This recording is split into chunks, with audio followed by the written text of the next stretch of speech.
Pemirsa, daerah khusus Jakarta akan menggelar pemilihan gubernur untuk masa jabatan 2024-2029 pada November mendatang. Sejumlah nama ramai diperbincangkan dan disebut-sebut akan maju melalui jalur independen. Lalu seperti apa peluangnya?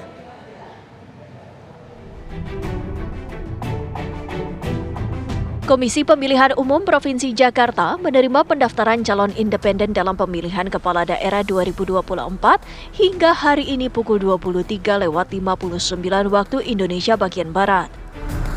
Menjelang hari penutupan pada hari ini, sejumlah pihak disebut sudah berkonsultasi dan meminta akses sistem informasi pencalonan untuk melengkapi persyaratan. Nama-nama itu yakni mantan Menteri Energi dan Sumber Daya Mineral Sudirman Said dan pasangannya Abdullah Mansuri, Nur Fajriansyah dan pengusaha sekaligus politikus Pompida Hidayatullah. Selain itu, ada nama Dharma Pangrekun yang mengkonfirmasi akan menyerahkan dokumen syarat dukungan bakal calon perseorangan. Ini sudah ada 3 bakal pasangan calon yang sudah berkonsultasi. Pertama dari tim dari Pak Dharma Pangrekun, kedua tim dari Nur Fajriansyah, dan kemarin sore kami menerima dari tim Bapak Sudirman Said yang akan mendaftar menjadi bakal pasangan calon gubernur dan wakil gubernur dari jalur perseorangan. Dari 3 bakal pasangan calon tersebut sudah 2 yang mengajukan akses silon, yaitu atas nama Pak Dharma Pangrekun dan Pak Sudirman Said. Sementara jauh sebelum ini, yakni pada 2012 silam, pemilihan gubernur Jakarta pernah menampilkan 2 pasangan calon gubernur dan wakil gubernur dari jalur perorangan atau independen. Mereka ialah pasangan Faisal Basri, Bim Triani Benyamin, dan Hendarji Supandi Ahmad Riza Patria.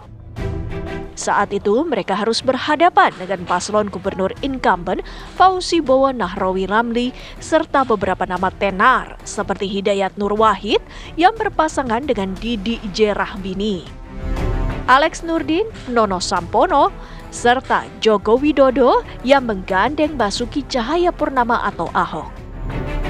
Kala itu, bagi pasangan calon independen, sebelum bertarung dengan para pesaing kuat, mereka harus terlebih dahulu menyerahkan formulir dukungan disertai bukti identitas minimal 407.000 KTP. Kini, jumlah dukungan minimal itu naik menjadi 618.000 KTP. Persyaratan inilah yang dinilai sejumlah kalangan cukup berat jika seseorang ingin maju melalui jalur independen.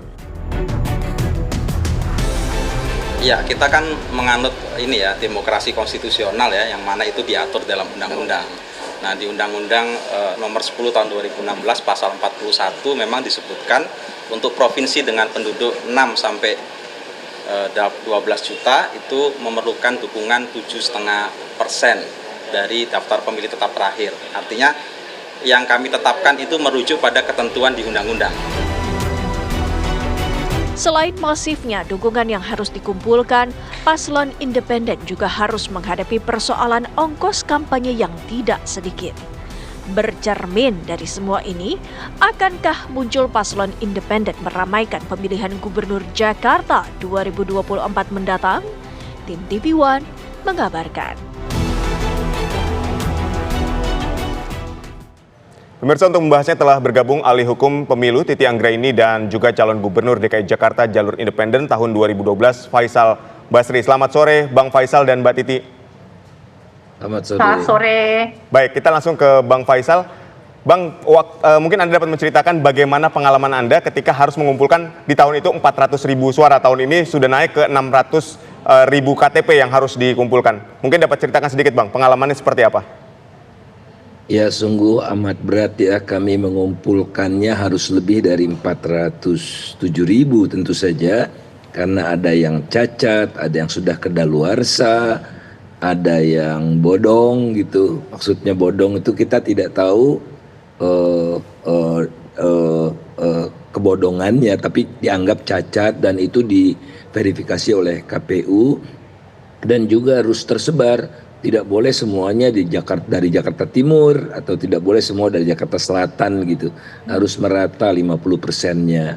Jadi 1 tahun kami mengumpulkan itu sebetulnya kan saya tidak mau maju waktu itu. Saya mendukung Mas Ahok untuk jadi independen. Jadi tim saya itu membantu tim Mas Ahok.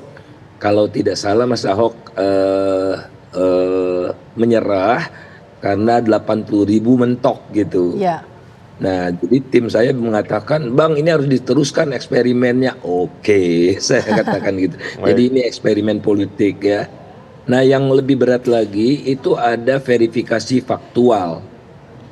Jadi kita harus mampu menghadirkan sejumlah orang yang mendukung kita lewat penyerahan KTP itu pada masa verifikasi faktual gitu. Harus menghadirkan. Nah, kalau orangnya keluar kota bagaimana? Betul.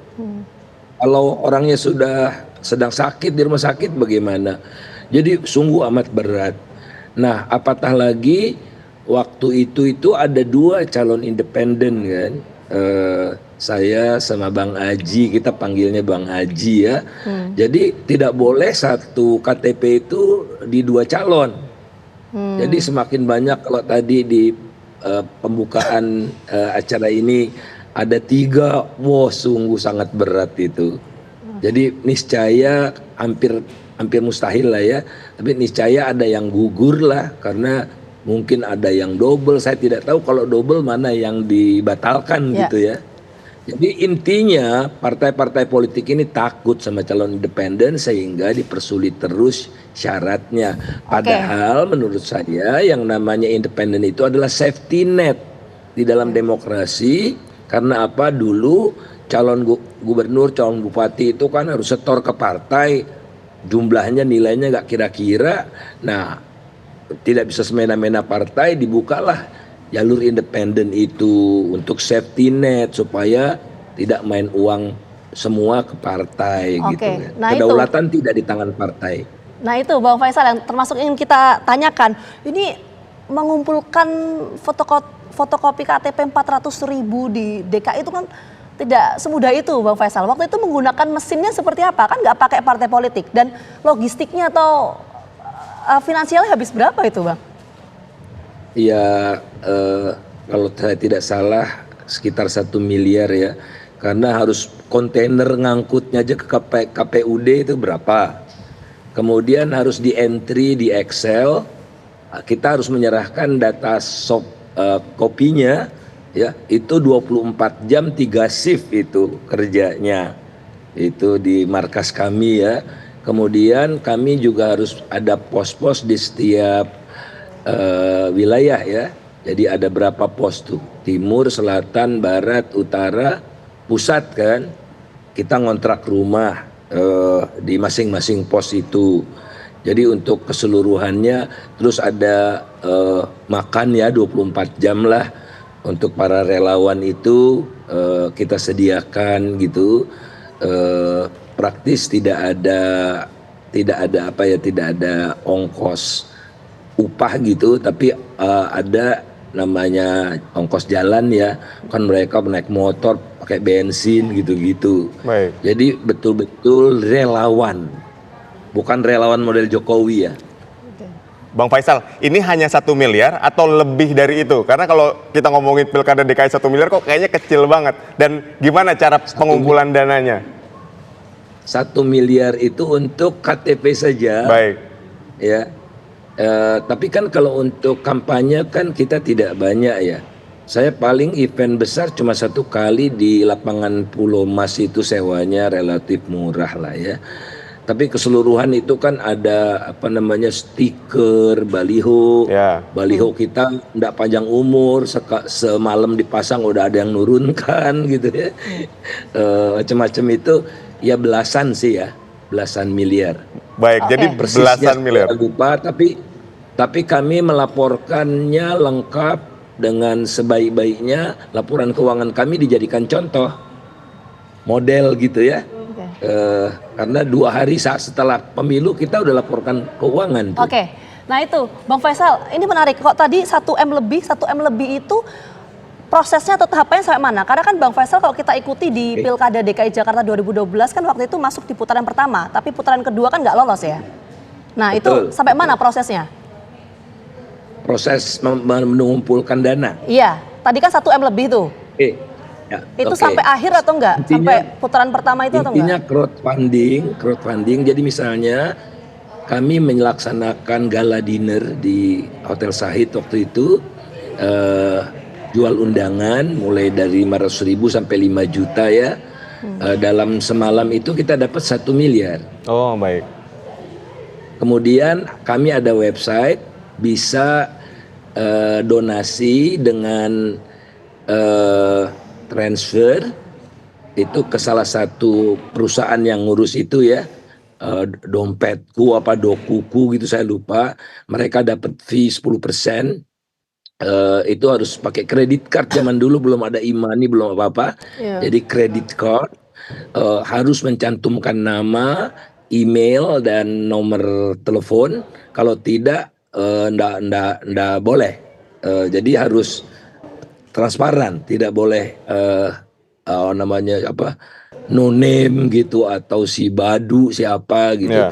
Kemudian kawan-kawan saya, jadi sampai kawan saya dari misalnya dari Kupang ya, ada dari Kupang ngasih $500 gitu. Kemudian ada lagi teman-teman saya, kolega saya diteleponi oleh Baik. teman saya itu satu-satu gitu.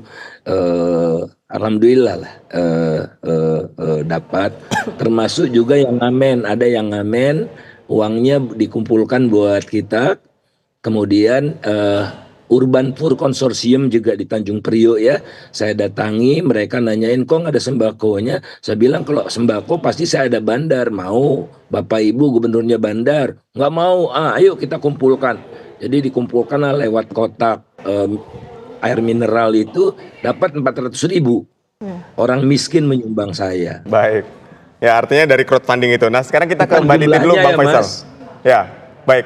Kita ke Mbak Titi. Mbak Titi, dari 400.000 lebih di zamannya Bang Faisal di 2012, terus saat ini naik menjadi 600.000. Ini kan seolah-olah jadi tambah menyulitkan nih untuk calon independen. Dan hingga hari ini di hari terakhir ini ada 4 calon independen, tapi belum sampai melengkapi semua administrasinya. Ini Anda melihatnya seperti apa dari kacamata Anda? Ya, karena memang maju lewat jalur perseorangan atau independen itu sangat berat ya. Kalau di eranya Pak Faisal Basri 2012 itu persyaratannya masih antara rentang 3 sampai 6,5%. Nah, kalau sekarang itu sudah naik menjadi 6,5 sampai dengan 10% dari jumlah pemilih pemilu terakhir. Makanya di Jakarta itu kan berlaku persyaratan 7,5% begitu ya. Jadi memang persyaratannya itu makin ke sini makin berat. Ditambah lagi kemudian tadi persyaratannya itu secara administrasi membutuhkan dukungan berupa fotokopi KTP dan lain sebagainya. Sehingga memenuhi persyaratan tersebut saja sudah butuh biaya. Ditambah lagi sekarang verifikasinya itu 2 kali. Verifikasi administrasi dan verifikasi faktual. Verifikasi faktual itu dilakukan terhadap semua pendukung. Jadi bukan hanya berupa sampel, tetapi semua pendukung, baik yang didatangi atau yang dihadirkan oleh pasangan calon perseorangan. Jadi betul-betul memang menjadi calon perseorangan itu meskipun dia menjadi alternatif pilihan di tengah fenomena masifnya calon tunggal ya. Jadi calon tunggal pun di pilkada kita sekarang justru luar biasa tuh, seperti meningkat begitu ya dari pilkada ke pilkada. Mestinya calon perseorangan kan menjadi alternatif pilihan politik. Karena asal muasal calon perseorangan ini berasal dari putusan Mahkamah Konstitusi nomor 5 tahun 2007, lalu menjadi Undang-Undang nomor 12 tahun 2008, dan cikal bakalnya pertama kali ada di Aceh karena konsekuensi perjanjian damai antara pemerintah Indonesia dan Gerakan Aceh Merdeka. Lalu kemudian dia berlaku di seluruh provinsi Indonesia. Nampaknya memang ada ketidakikhlasan dari partai politik pembentuk undang-undang kita, jadi malah dibuatnya makin berat begitu. Persyaratannya dari 3 sampai 6,5% berubah menjadi antara 6,5 sampai 10% dari jumlah DPT pemilu terakhir. lalu juga ditambah persyaratan di peraturan KPU, itu verifikasi faktualnya terhadap semua pendukung. Jadi bayangkan itu tadi, yang 600.000 itu akan diverifikasi faktual menyeluruh, kalau kita melihat peraturan KPU yang masih berlaku, begitu. Nah itu Mbak Titi. Nah itu ya bukan hanya mahal, tapi berat, begitu. Nah itu Mbak Titi, Dan nampaknya memang by design ya. Ya, karena ada perubahan untuk jumlah DPT tadi ya, jumlah suara di DPT tadi dari yang zamannya Bang Faisal dengan sekarang ini, bagaimana untuk potensi calon-calon yang akan melalui jalur independen nanti di Pilgub DKI Jakarta? Jawabannya saat lagi, Mbak Titi, kami kembali hadir saat lagi untuk Anda.